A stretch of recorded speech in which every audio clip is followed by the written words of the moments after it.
श्रीलक्ष्मी क्षीरसागर कन्यके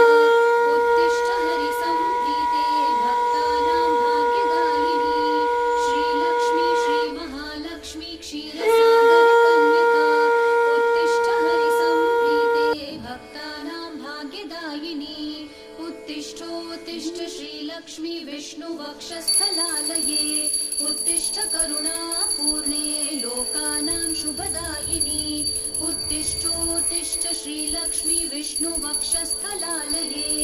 उत्तिष्ठ करुणापूर्णे लोकानां शुभदायिनी श्रीपद्ममध्यवसिते वरपद्मनेत्रे श्रीपद्महस्तचिरपूजितपद्मपादे श्रीपद्मजातजननी शुभपद्मवक्त्रे श्रीलक्ष्मी भक्तवरदे तव सुप्रभातम् श्रीपद्ममध्यव